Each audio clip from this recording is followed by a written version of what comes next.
মোংলায় বেড়েছে হামের প্রকোপ। এক সপ্তাহে শনাক্ত অন্তত 17 রোগী। রাজবাড়ীতে 24 ঘন্টায় হাসপাতালে ভর্তি 4 শিশু। লালমনিরহাটে 5 গ্রাম সীমান্তে ঘাস কাটতে গিয়ে বিএসএফ এর গুলিতে এক যুবকের মৃত্যু। সীমান্ত এলাকায় চরম উত্তেজনা। অবশেষে দখলমুক্ত হতে যাচ্ছে কুমিল্লার বুড়িচংয়ে নিমসার বাজারে গড়ে ওঠা অবৈধ স্থাপনা। জনমনে স্বস্তি। ঝালকাঠির কাঠালিয়ায় বেড়িবাঁধ নির্মাণের প্রতিবাদে আয়োজিত মানববন্ধনে হামলা। পরিস্থিতি থমথমে।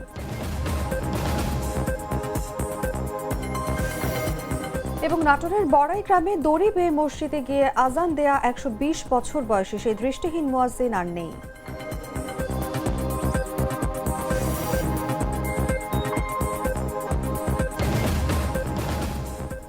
এতক্ষণ শুনছিলেন সংবাদ শিরোনাম।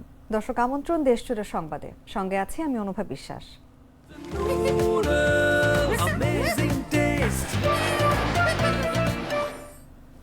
চলে যাচ্ছি বিস্তারিত খবরে। দেশে হাম সংক্রমণ উদ্বেগজনকভাবে বেড়ে যাওয়ার পাশাপাশি মোংলায় হঠাৎ এই রোগের প্রকোপ বৃদ্ধি পেয়েছে। গেল এক সপ্তাহে এই অঞ্চলে হামের রোগী শনাক্ত হয়েছে অন্তত 17 জন।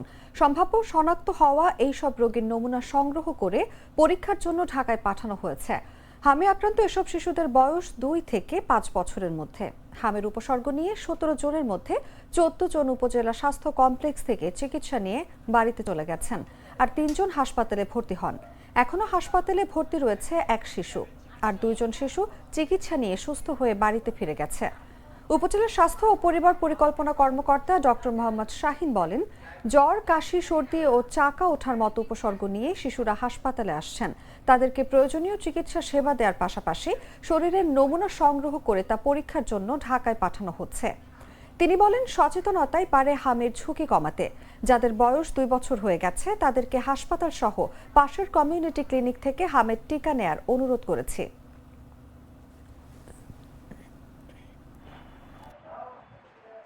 সারা দেশের মতো মোংলা উপজেলাতেও হঠাৎ করে হামের প্রকোপ বৃদ্ধি পেয়েছে। গত 31 মার্চ থেকে আজকে 6 এপ্রিল পর্যন্ত আমাদের এই উপজেলা স্বাস্থ্য কমপ্লেক্সে 17 জন সম্ভাব্য হামের রোগী চিকিৎসা নিয়েছেন। এর মধ্যে 13 জনই চিকিৎসা নিয়ে বাসায় চলে গেছেন। 3 জনকে আমাদের এই হাসপাতালে ভর্তি করতে হয়েছে। তার মধ্যে 2 জন ইতোমধ্যে সুস্থ হয়ে বাসায় চলে গেছেন। একজন আজকে সকাল হতে ভর্তি আছেন। মূলত হামের যেই 3টা মূল লক্ষণ দেখা যায় সেটা হচ্ছে জ্বর, সাথে হচ্ছে কাশি থাকবে এবং চোখ দিয়ে নাক দিয়ে পানি পড়বে এবং সাথে গায়ে ছোট ছোট চাকা বা র্যাশ বা লালচে দানা। এদিকে রাজবাড়ীতে হামের উপসর্গ নিয়ে রাজবাড়ী সদর হাসপাতালে ভর্তি রয়েছে 8 জন শিশু, যার মধ্যে গত 24 ঘন্টায় ভর্তি হয়েছে 4 জন এবং উন্নত চিকিৎসার এক শিশুকে করা হয়েছে রেফার্ড। সোমবার দুপুরে রাজবাড়ী সদর হাসপাতাল ও সিভিল সার্জন কার্যালয় সূত্রে এই তথ্য জানা গেছে। এদিকে প্রতিনিয়তই হামের উপসর্গ নিয়ে হাসপাতালে শিশু ভর্তি হওয়ায় অভিভাবকদের মধ্যে ছড়িয়ে পড়েছে উদ্বেগ ও উৎকণ্ঠা। রাজবাড়ী সদর হাসপাতাল কর্তৃপক্ষ জানায়, ভর্তি হওয়া শিশুরা জেলার বিভিন্ন উপজেলার বাসিন্দা এবং তাদের বয়স 6 মাস থেকে 5 বছরের মধ্যে। তারা সবাই জ্বর, সর্দি, কাশি এবং সারা শরীরে লালচে দানা ওঠার মতো উপসর্গ নিয়ে হাসপাতালে এসেছে। তাদের চিকিৎসার পাশাপাশি নমুনা সংগ্রহ করে ঢাকায় পাঠানো হয়েছে। চলতি বছরের শুরু থেকে এখন পর্যন্ত হাসপাতালে 29 জন শিশু হামের উপসর্গ নিয়ে ভর্তি হয়ে চিকিৎসা গ্রহণ করেছে।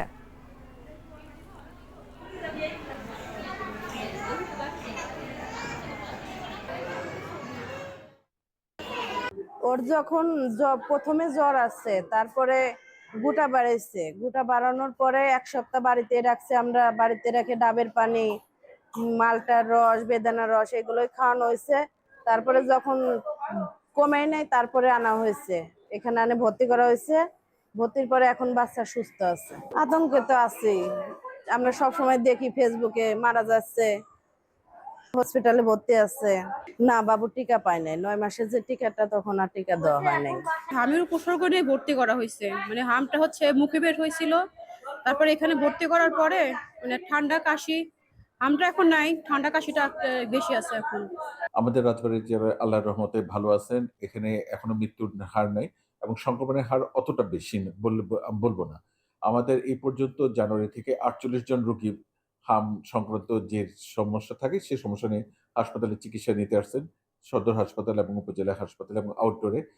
এর মাঝে অধিকাংশ রোগী ভালো হয়ে চলে গেছেন। আমরা এর মাঝে সন্দেহজনক ৩১ জনের নমুনা ঢাকায় পাঠানো হয়েছিল। তার মাঝে ৩ জন পজিটিভ আসছে। ওই ৩ জন কিন্তু আবার হসপিটালে আসেনি। কমিউনিটি লেভেলে ওরা পজিটিভ হওয়ার পর তাদের সাথে যোগাযোগ করা হচ্ছে। নরমাল চিকিৎসা নেওয়ার পরে তারা মোটামুটি ভালো। লালমনিরহাটের পাটগ্রাম উপজেলার সীমান্তে ভারতীয় সীমান্তরক্ষী বাহিনী বিএসএফ এর গুলিতে মোহাম্মদ মিজানুর রহমান নামে এক বাংলাদেশি যুবক গুলিবিদ্ধ হয়েছেন। সোমবার সকালে ঘাস কাটতে গেলে এই ঘটনা ঘটে। ঘটনার পর থেকে সীমান্ত এলাকায় চরম উত্তেজনা বিরাজ করছে। আহত মিজানুর রহমান পাটগ্রাম উপজেলার রহমতপুর গাটিয়ার ভিটা গ্রামের বাসিন্দা মোহাম্মদ মফিজুল ইসলামের ছেলে। স্থানীয়রা জানায়, সকাল 10:30টার দিকে 61 বিজিবির তিস্তা ব্যাটালিয়নের অধীন ধবলসুতি বিউপির দায়িত্বপূর্ণ সীমান্ত পিলার সংলগ্ন এলাকায় মিজানুর রহমান ঘাস কাটতে যান। এক পর্যায়ে তিনি শূন্যরেখা অতিক্রম করে ভারতের প্রায় 10 গজ অভ্যন্তরে প্রবেশ করেন। এ সময় ভারতীয় 98 বিএসএফ ব্যাটালিয়নের গোমতী ক্যাম্পের একটি টহল দল তাকে লক্ষ্য করে এক রাউন্ড গুলি ছোড়ে। গুলিটি মিজানুরের কাঁধে বিদ্ধ হয়। গুলিবিদ্ধ অবস্থায় তিনি দ্রুত দৌড়ে বাংলাদেশের অভ্যন্তরে ফিরে আসেন। পরে স্থানীয়রা তাকে রক্তাক্ত অবস্থায় উদ্ধার করে উন্নত চিকিৎসার জন্য রংপুরে পাঠান। এদিকে ঘটনার পর স্থানীয়দের মধ্যে তীব্র ক্ষোভ ছড়িয়ে পড়ে। এলাকাবাসী এক ভারতীয় নাগরিককে আটক করে পরে পরিস্থিতি বিবেচনায় তাকে বিজিবির কাছে হস্তান্তর করে।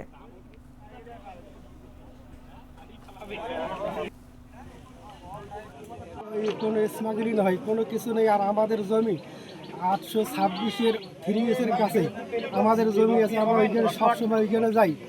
হ্যাঁ, আমার ছেলে গিয়েছে, ওনার কাছে ভুট্টা চাইছে, ভুট্টা দিছে, দিয়ে ওই যে ওভারফুলের গাছ ফেঁকে দিছে। এখন তার খুব জরুরি অবস্থা, মৃত্যুর সাথে পাঞ্জা লড়তেছে রংপুর মেডিকেল হাসপাতালে। হ্যাঁ, আমি এইটা সুস্থ বিচার না হইলে, এইটার যদি আমাদের প্রশাসন সুস্থ বিচার না হয়, তা আমরা অন্য অ্যাকশনে চলে যাব। সে বিএসএফ জিরো লাইনে আসিয়া ঢাকায় আমাকে 2টা ভুট্টা দাও। সে বাচ্চা মানুষ, 2টা ভুট্টা দিবার যেয়া তাকে ওই হাতে নেওয়ার সাথে সাথে গুলি করে। তা সে একটু চালাক ছিল বেশি, সে বসার কারণে তার বাহায় গুলি লাগে।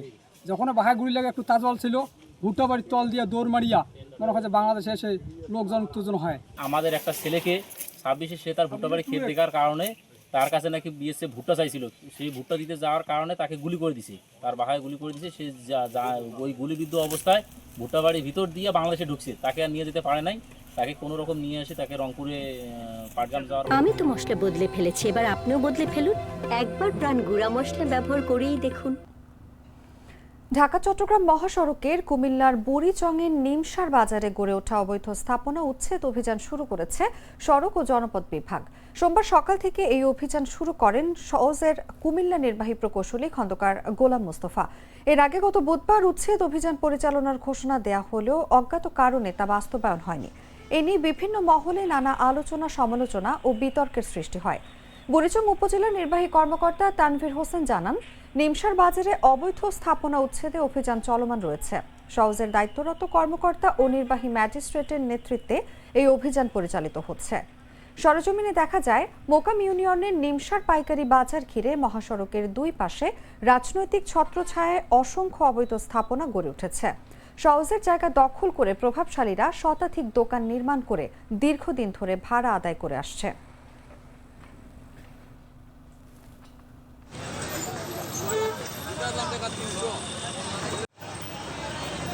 আমরা এই বছর কিন্তু দেখেন এর মধ্যে আমরা সাইনবোর্ড গেড়ে দিচ্ছি, যেটা সরকারি সম্পত্তি, এখানে অবৈধ স্থাপনা করা যাবে না এবং এটা আইনত দণ্ডনীয় অপরাধ। এর মধ্যে আমরা সড়ক বিভাগ থেকে সাইনবোর্ড বসিয়ে দিচ্ছি এবং আমরা আমাদের এখানে যে লোকাল যে ট্রাফিকগুলা এবং এখানে বাস দাঁড়ানোর জন্য আমরা ব্যবস্থা করব, এরকম পরিকল্পনা আমাদের আছে। এবং বরুড়া যাইতে যে রাস্তাটা আছে ওইটাকে আমরা প্রসারিত করে দুই পাশে আলাদাভাবে ল্যান্ড করে এবং এটা ইন করার জন্য এবং বাইর করার জন্য আমরা এরকম পরিকল্পনা আছে। সার্ভিস লেনটা মূলত লোকাল যে গাড়িগুলা এবং যারা দূরপাল্লার গাড়ি যেগুলো এখানে প্যাসেঞ্জার ওঠানামা করবে ওই সুযোগটা যেন থাকে, ওই মানের করা হবে।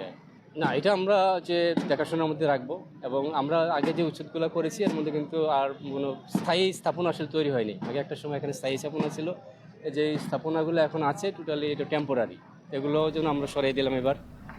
জেলা প্রশাসন, highway police, road side highway, যেটা সমন্বিতভাবে আমরা এটা উচ্ছেদটা অভিযান পরিচালনা, যেটা সরকারি সম্পত্তি, এখানে অবৈধ স্থাপনা করা যাবে না এবং এটা আইনত দণ্ডনীয় অপরাধ। এর মধ্যে আমরা সড়ক বিভাগ থেকে সাইনবোর্ড বসিয়ে দিচ্ছি এবং আমরা আমাদের এখানে যে লোকাল যে ট্রাফিকগুলা এবং এখানে বাস দাঁড়ানোর জন্য আমরা ব্যবস্থা করব, এরকম পরিকল্পনা আমাদের আছে। এবং বরুড়া যাইতে যে রাস্তাটা আছে ওইটাকে আমরা প্রসারিত করে দুই পাশে আলাদাভাবে ল্যান্ড করে এবং এটা ইন করার জন্য এবং বাইর করার জন্য আমরা এর পরিকল্পনা আছে। সার্ভিস লেনটা মূলত লোকাল যে গাড়িগুলো এবং যারা দূরপাল্লার গাড়ি যেগুলো এখানে প্যাসেঞ্জার ওঠানামা করবে ওই সুযোগটা যেন থাকে ওই মানের করা হবে।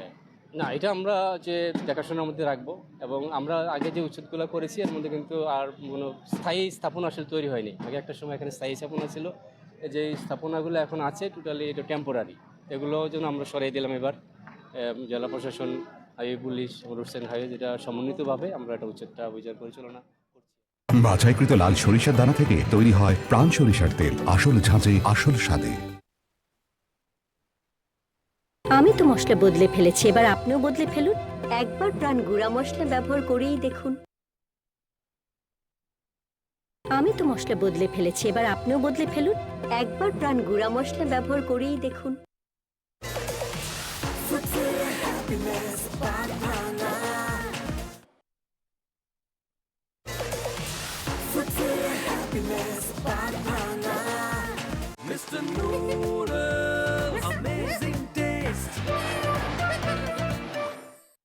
বাছাইকৃত লাল সরিষার দানা থেকে তৈরি হয় প্রাণ সরিষার তেল, আসল ঝাঁঝে আসল স্বাদে। আমি তো মশলা বদলে ফেলেছি, এবার আপনিও বদলে ফেলুন। একবার প্রাণ গুঁড়া মশলা ব্যবহার করেই দেখুন।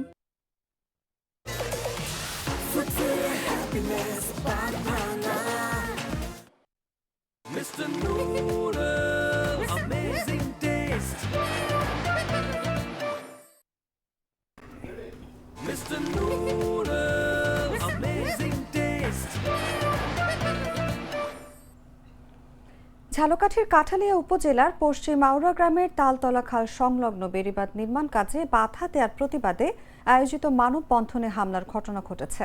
সোমবার সকালে মানববন্ধন চলাকালীন স্থানীয় সুলতান মোহাম্মদ নাসির উদ্দিনের নেতৃত্বে একদল দুষ্কৃতিকারী মানববন্ধনকারীদের উপর হামলা চালায়। তবে গ্রামবাসীর প্রতিরোধে হামলাকারীরা ফিরে যেতে বাধ্য হয়। স্থানীয়রা জানান, পশ্চিম আউড়া তালতলা খালে বেড়িবাঁধ না থাকায় প্রতি বছর এলাকার শত শত একর জমির ফসল, গাছপালা, মৎস্য ও পানের বরজ সহ বিভিন্ন মৌসুমের ফসলের ব্যাপক ক্ষতি হয়। বন্যা ও বর্ষা মৌসুমে পানি ঢুকে বাড়িঘর তলিয়ে যায়, যার ফলে স্কুল শিক্ষার্থী, নারী ও রোগীরা চলাচলে চরম ভোগান্তিতে পড়েন। এলাকাবাসীর দীর্ঘদিনের দাবি মেনে সরকার খালের তীরে 2 কিলোমিটার বেড়িবাঁধ নির্মাণ কাজ শুরু করলেও স্থানীয় মামলাবাজ হিসেবে পরিচিত সুলতান মোহাম্মদ নাসির উদ্দিন বাধা দেন। পরে বিএটিসি কর্তৃপক্ষ বেড়িবাঁধ নির্মাণ কাজ বন্ধ রাখে। বিক্ষুব্ধ এলাকাবাসী উপজেলা নির্বাহী অফিসারের কাছে লিখিতভাবে অবহিত করে নির্মাণ কাজ চালিয়ে যাওয়ার দাবি জানালে প্রতিকার না পেয়ে আজ সোমবার মানববন্ধন আয়োজন করেন। তবে মোহাম্মদ নাসির উদ্দিনের নেতৃত্বে একদল দুষ্কৃতিকারী মানববন্ধনকারীদের উপর হামলা চালায়।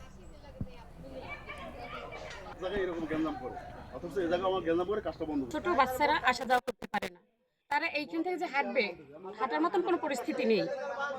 এইখান থেকে একটা গাড়ি নেওয়ার মতো কোনো নেই। একটা রোগী মানে একটা মানুষ অসুস্থ হলে যে যাতায়াত করবে বা একটা ডাক্তার আনবে, এইরকম কোনো পরিস্থিতি নেই। আমরা জনগণ এক পক্ষে, উনি হচ্ছে বিপক্ষে।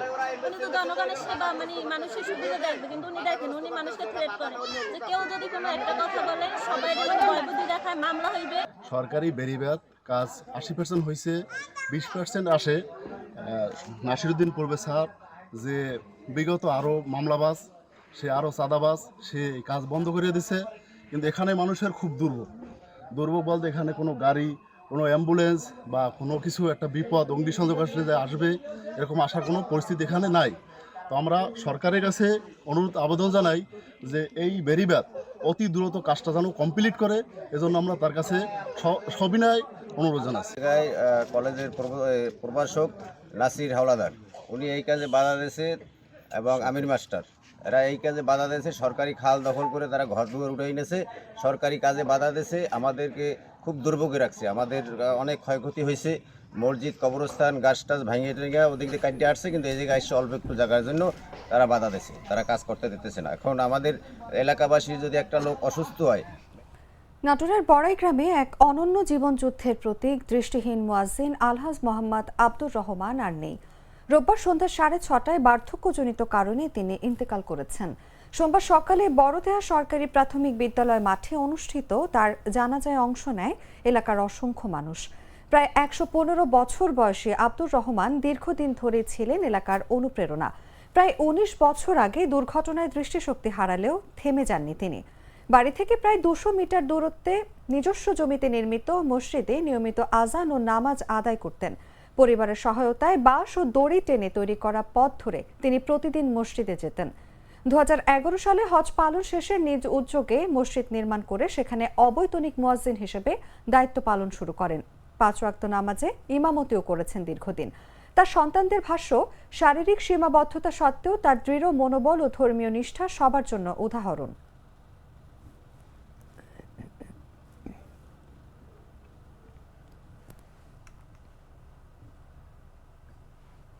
কিশোরগঞ্জের করিমগঞ্জে নিষেধাজ্ঞা অমান্য করে নদী থেকে বালু উত্তোলনের অভিযোগ উঠেছে প্রভাবশালী চক্রের বিরুদ্ধে। মাছ ধরার জন্য নদী ইজারা নেয়ার আড়ালে দীর্ঘদিন ধরে ড্রেজার দিয়ে বালু তোলায় নদী ভাঙন তীব্র আকার ধারণ করেছে। এতে ফসলি জমি নষ্ট হওয়ার পাশাপাশি অন্তত 20,000 মানুষের বসতি হুমকির মুখে পড়েছে। স্থানীয়রা জানায়, উপজেলার বালিখোলা ফেরিঘাট সংলগ্ন সুতারপাড়া গ্রামের সামনে ধনু নদীতে মাসের পর মাস ধরে চলছে অবৈধ বালু উত্তোলন। প্রতিদিন শত শত নৌকায় করে নদী থেকে বালু তুলে বিভিন্ন স্থানে পাচার করা হচ্ছে। অভিযোগ রয়েছে, সরকারের কাছ থেকে নদী ইজারা নেওয়ার সুযোগকে কাজে লাগিয়ে একটি প্রভাবশালী মহল মাছ ধরার পাশাপাশি অন্তত 5টি ড্রেজার বসিয়ে প্রতিদিন ব্যাপক পরিমাণ বালু উত্তোলন করছে। ফলে সুতারপাড়া সহ আশেপাশের কয়েকটি গ্রাম ভাঙনের ঝুঁকিতে পড়েছে এবং ফসলি জমিতে বড় গর্ত সৃষ্টি হচ্ছে।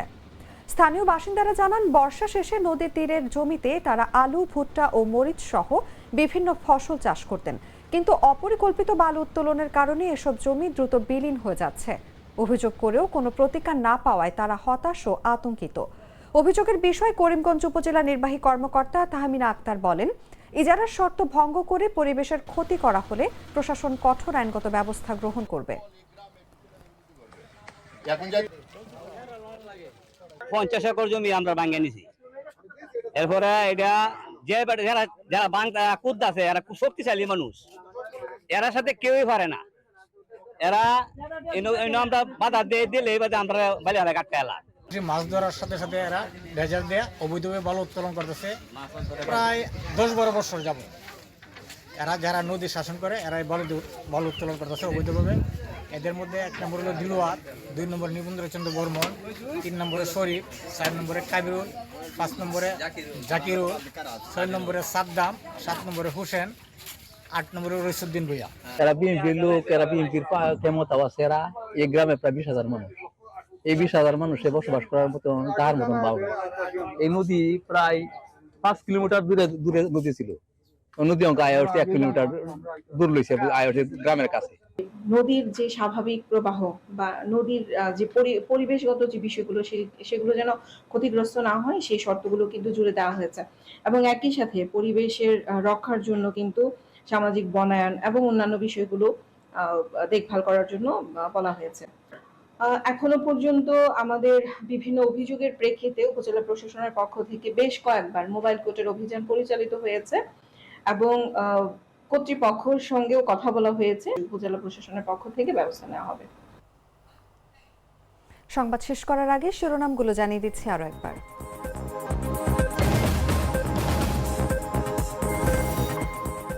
মোংলায় বেড়েছে হামের প্রকোপ। 1 সপ্তাহে শনাক্ত অন্তত 17 রোগী। রাজবাড়ীতে 24 ঘন্টায় হাসপাতালে ভর্তি 4 শিশু। লালমনিরহাটের পাটগ্রাম সীমান্তে ঘাস কাটতে গিয়ে বিএসএফ এর গুলিতে এক যুবকের মৃত্যু। সীমান্ত এলাকায় চরম উত্তেজনা।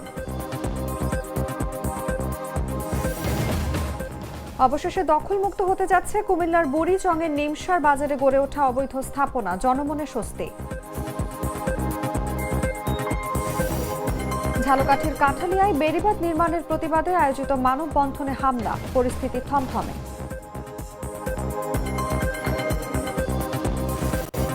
এবং নাটোরের বড়াই গ্রামে দড়ি বেয়ে মসজিদে গিয়ে আজান দেয়া 120 বছর বয়সী সেই দৃষ্টিহীন মুয়াজ্জিন আর নেই।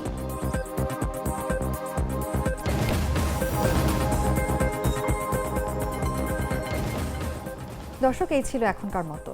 প্রতি মুহূর্তে সর্বশেষ খবর জানতে ভিজিট করুন jagonews24.com।